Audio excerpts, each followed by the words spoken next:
Coach Peter here again with step 1 of the 4 steps to dry.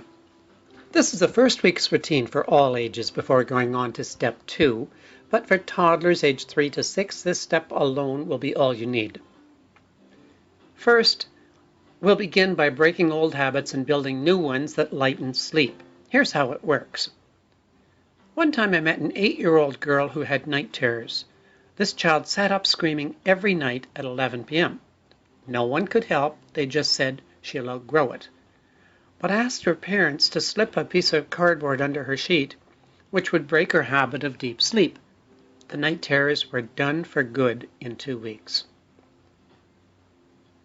So let's start by installing night lights in the bedroom, hall, and bathroom. This changes the environment and it helps beat fear of the dark. Look for LED night lights or automatic on lights in the dollar store. Next, diaper the bed and not the child. Like the cardboard, the feel of sleeping directly on a crinkly pad helps to lighten sleep, and it catches accidents as well. Use Goodnight's bed mats. These can be hard to spot amongst all the other diapers, but they do exist. Alternately, and much cheaper, get doggy training pads from the pet department and use with dollar store duct tape. It won't hurt your sheets like the expensive tape. Fasten the bed mat onto the top sheet. Here's a handy video about hydration. See our downloads page for it. It'll help to inspire your child to drink fluids. The aim of this week is to get the child's body into great condition, to normalize sleep times and habits, so you can start on a healthy bladder diet right away.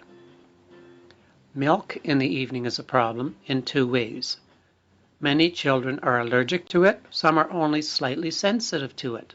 So no milk or milk products, especially ice cream, in the evening. No citrus, grapes, grapefruit, or melons at dinner or in the evening. Avoid food coloring, especially yellow, often labeled as tartrazine. I've actually seen children who wet the bed as a result of eating Eggo waffles for breakfast 7 days a week.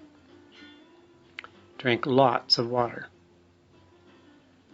To get the bladder and bowels into shape and wash out toxins from the child's system, have him or her use the toilet every 2 or 3 hours, then gulp a bunch of water. Never hold it in. The idea is to make the bladder cleaner and more flexible, like a balloon. It gets better with use. So lots of water, frequently, and never holding it. The last gulp of water should be about an hour before bed. The child will be able to dump the excess just before going to sleep and still have enough water in his or her system to be hydrated all night. For toddlers, the water 1 hour before bed is maintained, but in step 2, for older children, it's gulped just before bed. Next step, establish a firm bedtime. Try to avoid electronics in the half hour before bed, as the artificial light tricks the child's brain into morning mode. Children aged 3 to 6 need 11 hours of sleep, so going to bed at 8 is about right. Age 7 to 12 need about 10 hours sleep. Teens need at least 9 hours. Try to keep the same bedtime and wake-up time every day of the week for best results. The aim here is to establish new sleep patterns to train the brain. So now we're ready for bed.